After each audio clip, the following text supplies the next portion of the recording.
Vamos a ir a Efesios capítulo 2, versículo 10.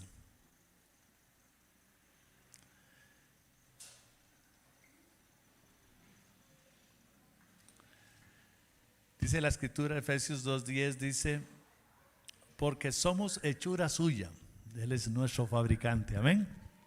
Somos hechura suya, creados en Cristo Jesús para buenas obras, las cuales Dios preparó de antemano para que anduviésemos en ellas.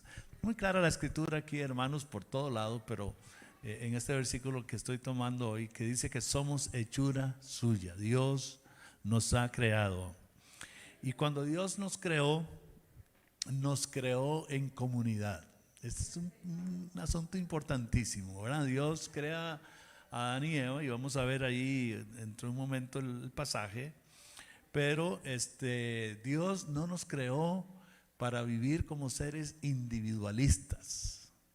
Mire, hasta los parásitos, ¿verdad? Que son unicelulares, que son así como tal vez lo más claro del superegoísmo concentrado, ¿verdad?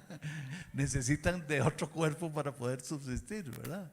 No nos creó Dios como individuos para vivir como individuos, nos creó como comunidad. Vamos a irlo a ver ahí en Génesis capítulo 1, estos famosos versículos de la creación de nosotros los seres humanos, que está en Génesis capítulo 1, versículos 26 al 28. Dice, entonces dijo Dios, hagamos al hombre a nuestra imagen, conforme a nuestra semejanza.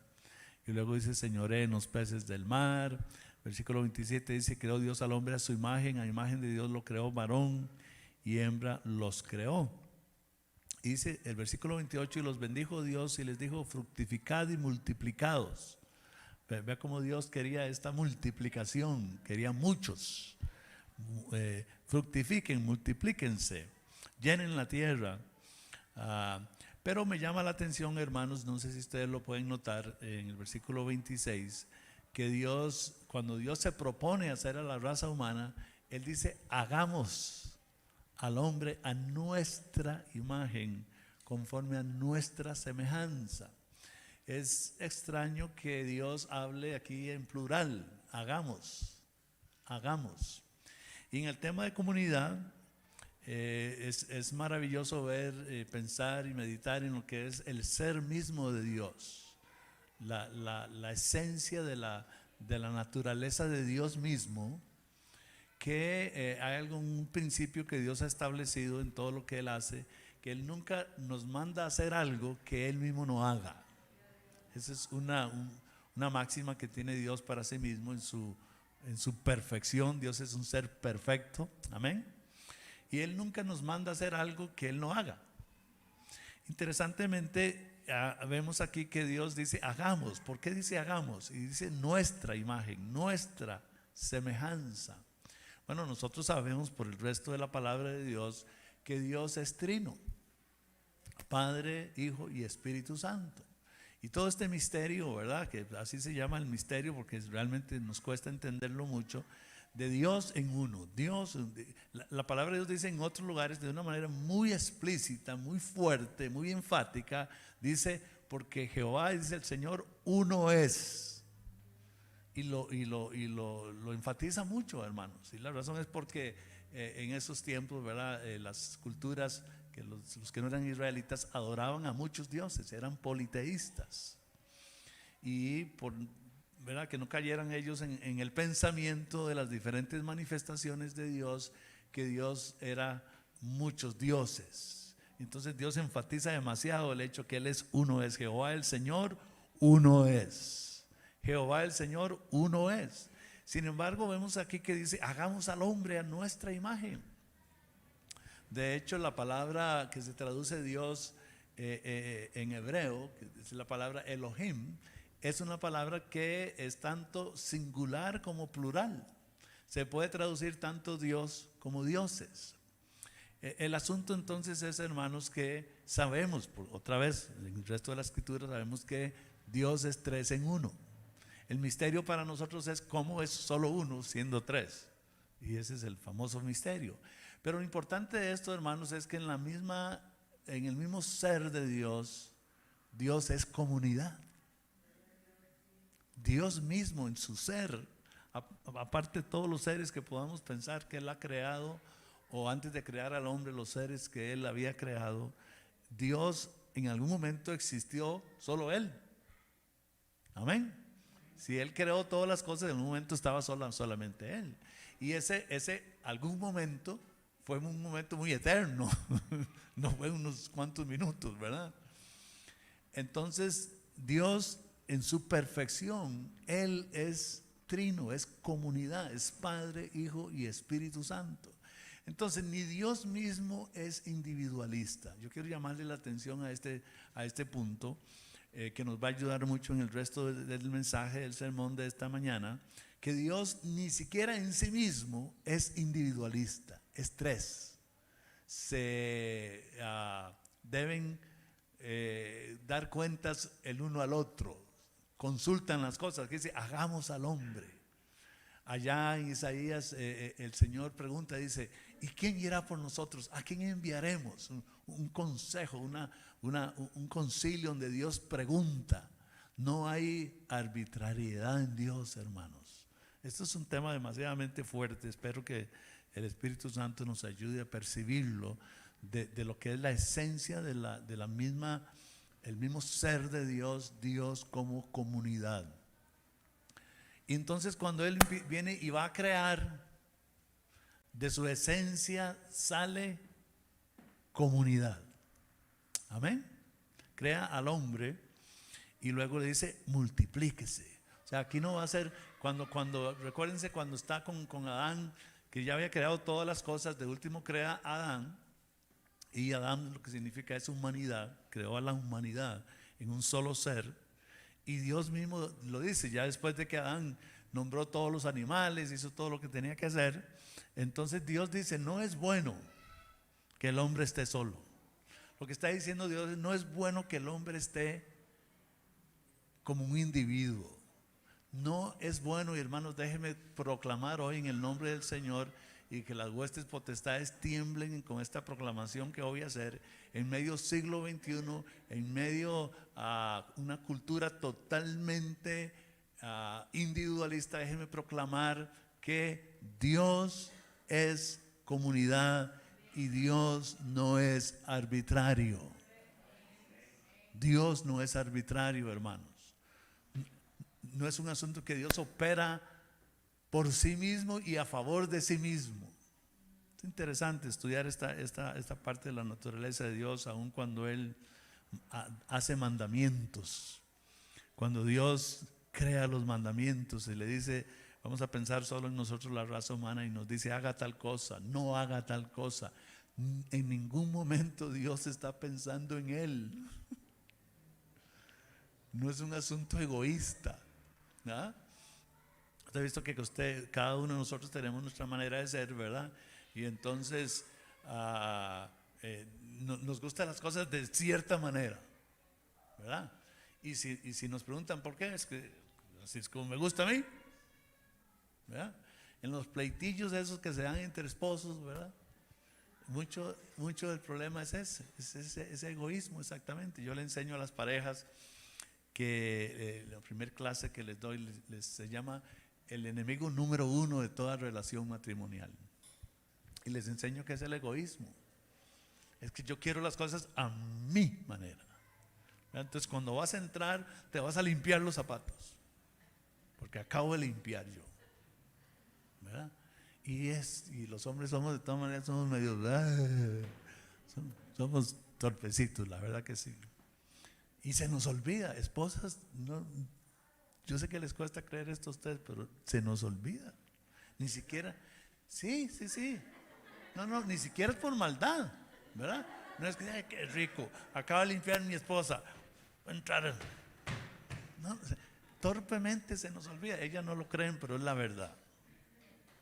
Y que hasta que uno va a decir, Dios santo, ¿qué haría yo, verdad? ¿Quién maté? Porque ahora viene la reprimenda, ¿verdad? Terrible de estas hijas de Eva. Y uno dice, Dios santo, ¿qué haría? para limpiar el piso, es que vos sos un desconsiderado. Padre, ¿verdad? Entonces es el asunto que es que el mandamiento viene a causa, en el caso de nosotros los humanos, de lo que a mí me agrada, de lo que a mí no me agrada. Los mandamientos de Dios, dice el apóstol San Juan, no son gravosos. Dios no es egoísta. Dios no es arbitrario. Dios está pensando en usted. Cuando Él hizo los mandamientos, estaba pensando en el bien suyo. Él es el fabricante, Él sabe cómo usted funciona mejor. Amén. Amén. Sus mandamientos no son gravosos. Yo le digo a la gente, mire, si usted adultera, a Dios no se le cayó ni un solo pedacito de nada. Dios no le afectó para nada su adulterio. La mentira suya no afectó para nada a Dios. Dios sigue lleno de gloria. Los arcángeles están alrededor de Él. Todo sigue igual.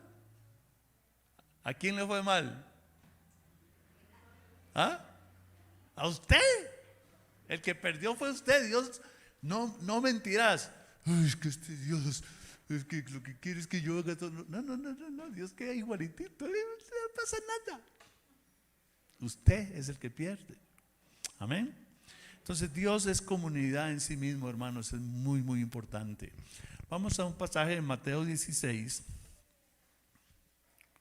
Vea cómo Jesús lo advirtió del puro inicio.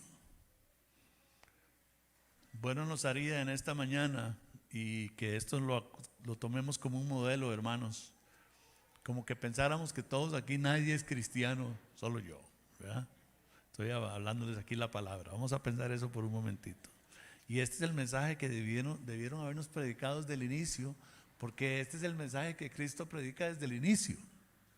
Amén, ¿me están siguiendo? Mateo capítulo 16, versículo 24.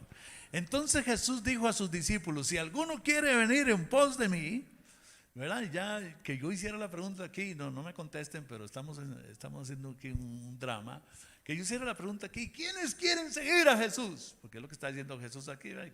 Si alguno quiere venir en pos de mí, ¿quién quiere seguir a Jesús? Yo, ¿verdad? Porque amamos a Jesús y Él es nuestro Salvador y Él murió por nosotros en la cruz y Él es lo máximo. Y un aplauso para Cristo, ¿verdad?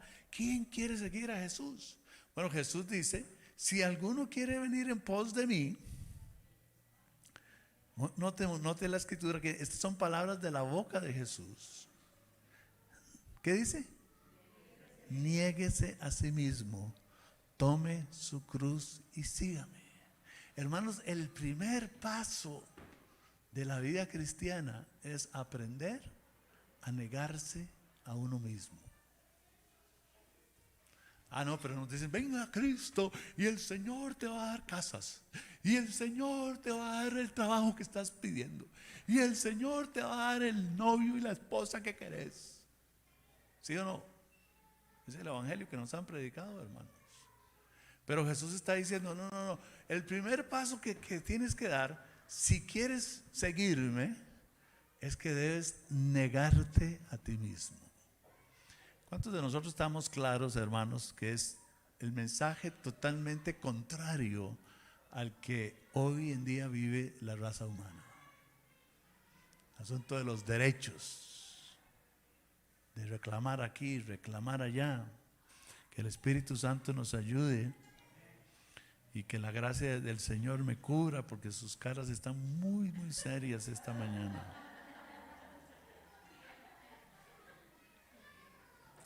Y eso que están con máscara, y aún así lo noto. Si alguno quiere venir en pos de mí, palabras del Señor Jesucristo, niéguese a sí mismo, tome su cruz y sígame. Versículo 25. Porque todo el que quiera salvar su vida, la perderá. Y todo el que pierda su vida por causa de mí, la hallará. Hermanos, el camino hacia la vida es morir a uno mismo.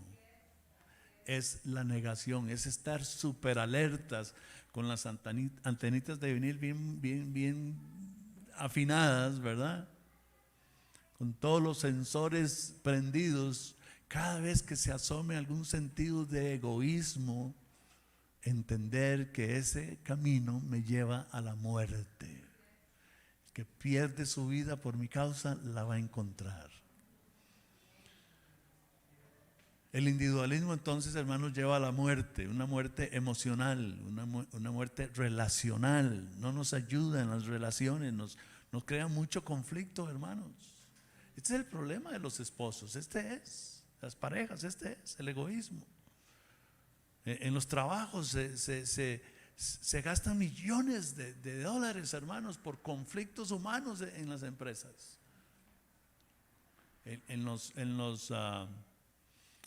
gobiernos, en todo lado, en las iglesias, hermanos, pastores con shocks nerviosos, llenos de depresión, abandonando el ministerio por problemas en la iglesia, relacionales. Es un asunto que nos lleva a la muerte, el individualismo, hermanos.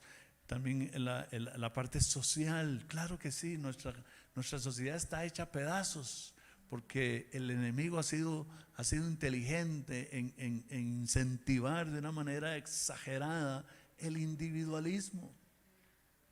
Por eso estamos como estamos. Como le decía yo a un grupo de profesionales, hace poco le decía yo, ¿cómo es posible que en un sistema de gobierno se le pongan las manos a los mismos diputados que ellos decidan si se aumentan el salario o no? Ay, por favor, ¿en qué cabeza cabe eso? Ponerle las manos a los mismos fulanitos si se aumentan o no.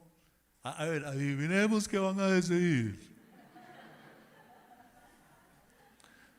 Hace un medio año atrás o año y medio, cuando estaba un asunto fuerte de impuestos en este país y querían quitarle un montón de privilegios a puestos muy, muy buenos, entre ellos estaban los jueces que les iban a quitar los privilegios. Entonces mandaron la resolución a ver qué decidían los jueces. ¿Ah? Padre Dios, adivinen qué decidieron los jueces.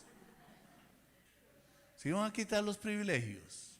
Hermano, el egoísmo está en el ser humano. ¿Cómo pueden haber sistemas donde no hay un balance y no ponerle en la mano al fulanito lo que va a decidir sobre sí mismo? Porque y nuestra sociedad está hecha a pedazos, hermanos, exactamente por este individualismo, por este egoísmo, los seres humanos operando para sí mismos nada más. Ahora, por si todavía no queda convencido, lo voy a llevar a Isaías capítulo 14. Isaías capítulo 14. Por eso que lo que el Espíritu Santo inspiró, hermanos, todo este mes de comunidad, déjeme decirle, es una respuesta de Dios tan maravillosa que tenemos que abrazarla con todo nuestro ser. El individualismo destruye y Satanás lo sabe, hermanos. Vamos a Isaías 14. Mire lo que pasó ahí. Esto pasó en los cielos hace muchos, muchos siglos. Isaías 14, 12 al 15. Qué bueno que la escritura lo registra. Dice la palabra de Dios, hermanos, dice: ¿cómo caíste del cielo, oh lucero, hijo de la mañana? Para darle el contexto de quién se está hablando aquí, se está hablando de un arcángel que era parte del ejército de Dios. Dicen algunos expertos que probablemente él se encargaba de todo lo que era la adoración a Dios, el líder de alabanza celestial, este famoso lucero que llegó a ser Satanás. Dice: ¿cómo caíste del cielo? La escritura nos enseña aquí cuándo fue que cayó y cómo fue que cayó y qué lo llevó a caer. ¿Cuántos quieren saber qué llevó a caer al diablo? Este arcángel lleno de gloria, de luz, era un ser maravilloso. Dice: ¿cómo caíste del cielo, oh lucero, hijo de la mañana? Cortado fuiste por tierra, tú que debilitabas a las naciones, tú que decías en tu corazón. Oiga el diálogo interno que había en este arcángel. Tú que decías en tu corazón: subiré al cielo. ¿Subiré quién? ¿Verdad? O sea, si esta fuera una clase de gramática española, ¿a quién pertenece el verbo subiré. ¿A cuál pronombre? Yo. ¿Subiré quién? Yo, el diablo, ¿verdad? Yo subiré. Note el individualismo aquí de este ser. Subiré al cielo en lo alto, junto a las estrellas de Dios, levantaré. ¿Levantaré quién? Yo. O sea, el diablo, ¿verdad? No es usted o yo, ¿verdad? No tenga miedo, diga yo, pero yo sé que no es usted. Contésteme con confianza. Entonces, ¿subiré quién? Yo, ¿verdad? ¿Levantaré quién? Y dice, mi trono. Hermanos, levantaré mi trono. Usted puede ver el egoísmo de este fulanito aquí. ¿Ah? Y en el monte del testimonio me sentaré. ¿Me sentaré quién? Yo. A los lados del norte, sobre las alturas de las nubes. Y oiga, qué desfachatez, Dios santo. Dice, y seré semejante al Altísimo. ¿Seré quién? Entonces el versículo 5, hermanos, chocó con pared. La Biblia dice que Dios resiste al soberbio. Yo digo que los cristianos tenemos que aprender la palabra de Dios, vivirla cada día. La Biblia dice que Dios resiste al soberbio. Hermanos, Dios resiste al soberbio, por favor. Sé que Dios es amor y todo lo que usted quiera, pero la Biblia dice claramente, Dios resiste al soberbio. Dice, y da gracia al humilde, pero dice, resiste al soberbio.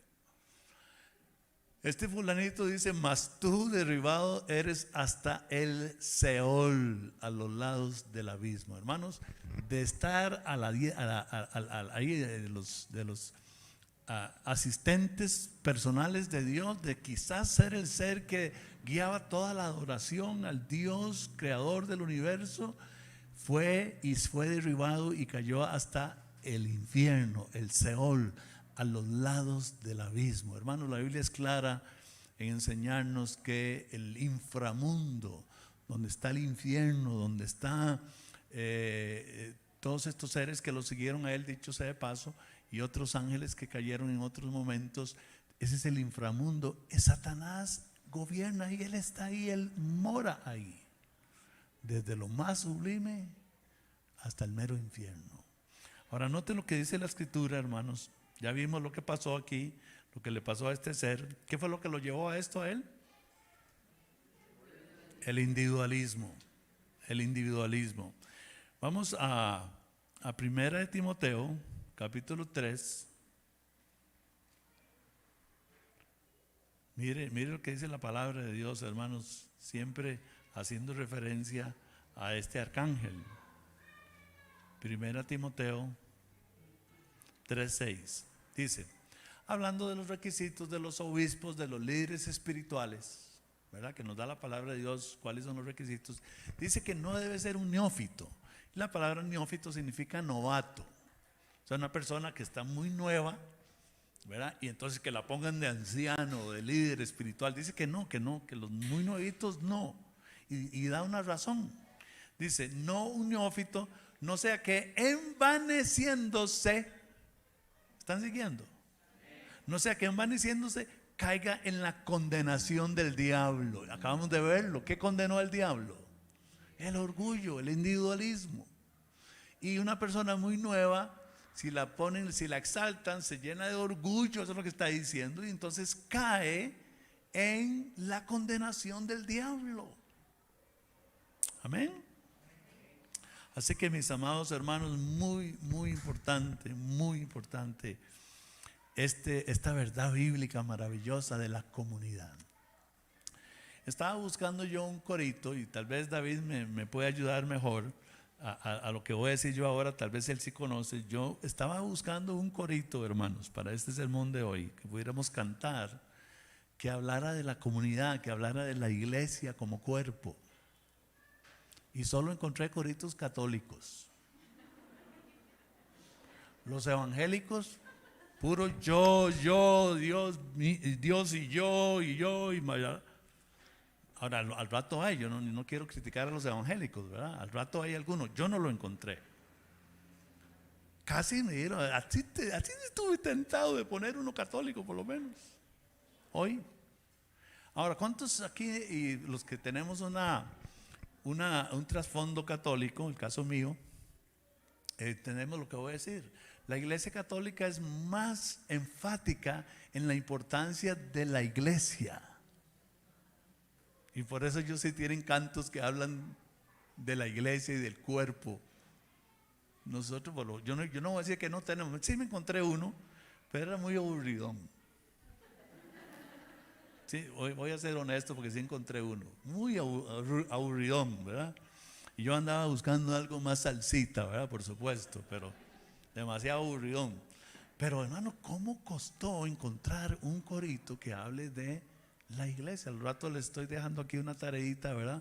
A los líderes de alabanza que empiecen a escribir cantos que hablen de la comunidad, mis amados hermanos. Es demasiado individualista los evangélicos. Por eso estamos como estamos, hermanos. Por eso Dios no se puede glorificar. Y es por eso que Dios está viniendo y enfatizando y guió al pastor Moisés para que todo este mes de noviembre nosotros entendamos la importancia de comunidad. Es tan importante la comunidad, mis amados hermanos, que la época que vivimos, y escúcheme esto con mucha atención, con esto estoy terminando ya, aunque apenas toqué la introducción del mensaje. Escúcheme bien esto, muy importante, en el análisis de la cultura actual, de todo lo que ha pasado y viene pasando, de destrucción de los valores cristianos, de exaltar lo malo como lo bueno, este individualismo tremendo, hermanos, que el diablo sabe que así nos destruye, lo llevó a él a la destrucción. Déjeme decir algo que dijo el diablo, eso lo invento yo, ¿verdad? Pero como tiene tantos años el diablo y lo venimos estudiando hace tiempo, me parece que esto fue lo que dijo: me voy yo, pero me llevo a todos los que pueda. Y es por medio del individualismo, el egoísmo, hermanos. La Biblia lo llama, ahí lo leímos ahora ahí, ¿verdad? Dice que esta es la condenación del diablo. El egoísmo, el individualismo, el orgullo, el envanecimiento es la condenación del diablo. Entonces, en esta cosa terrible que estamos viviendo como comunidad, eso ha creado, hermanos, un vacío tremendo en las personas. Tremendo. Y especialmente, escúcheme esto con buena atención, en todos nosotros, pero en especial en las nuevas generaciones, los que se denominan los famosos millennials y la generación Z, que son las dos generaciones más jóvenes que nos siguen a nosotros, los de esta generación.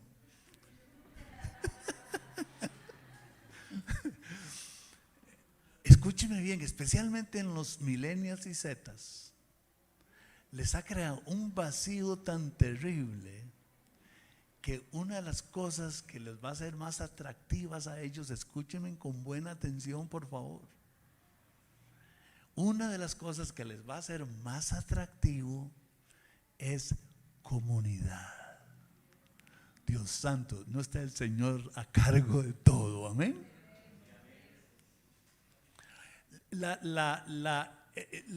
Vamos a decir que la institución, por ponerle un nombre es para darme a entender nada más, o la organización que tiene más futuro, escúcheme bien, hermano, esto es maravilloso, se me para el pelo. Espíritu Santo, ayúdanos por favor hoy.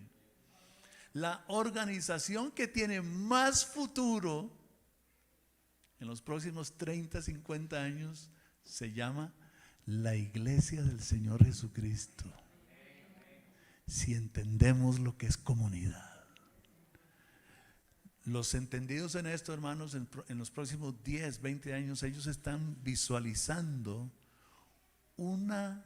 toda una oleada de generaciones jóvenes abarrotando la iglesia.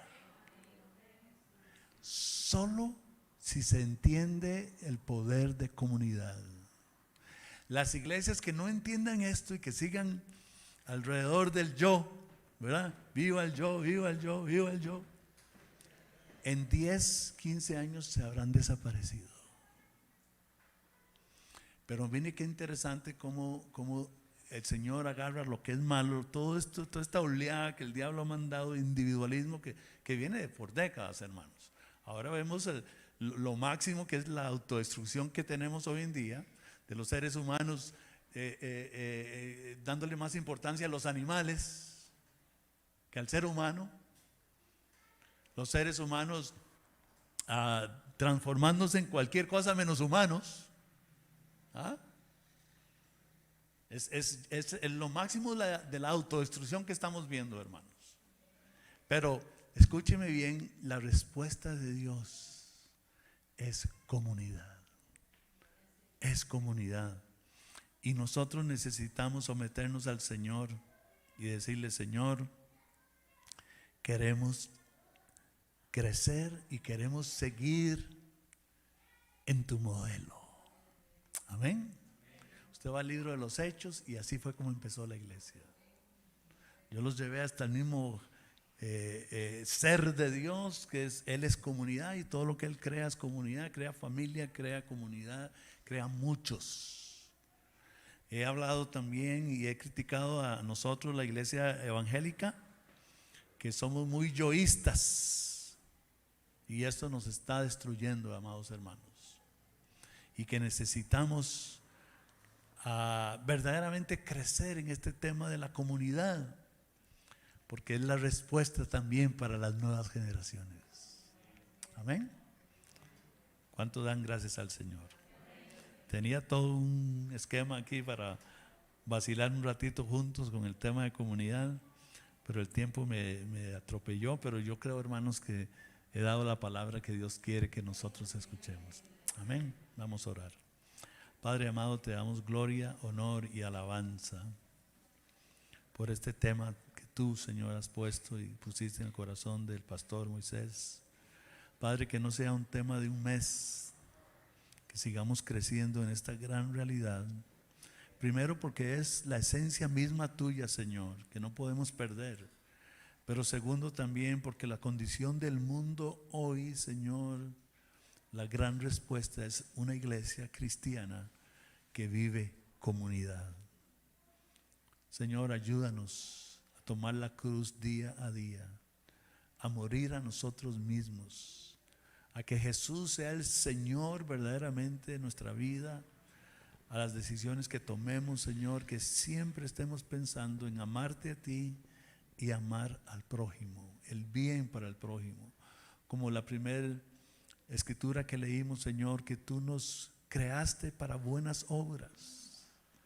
Que cada día pensemos y digamos: Señor, ¿cuál es esa buena obra que hoy me toca hacer a favor de otro, a favor de otros? Y podamos tomar la cruz día a día, muriendo a nosotros mismos, viviendo para ti y viviendo para los demás. En el nombre de Jesús. Amén y amén. Que Dios me los bendiga, hermanos. Muchas gracias por estar con nosotros esta mañana. Es una bendición poder llegar hasta donde tú estás con la alabanza, la adoración, el mensaje de la palabra de Dios. Recuerda, estamos para servirte. Solamente mándanos un mensaje por WhatsApp o una llamada y vamos a estar orando por ti. También agradecemos cualquier donación que puedas dar para que nosotros podamos seguir llevando el mensaje de salvación, las buenas noticias a muchas otras personas que lo necesitan. Recuerda, puedes vernos todos los domingos, estamos en vivo, no te lo pierdas y comparte con otras personas. Que Dios te bendiga.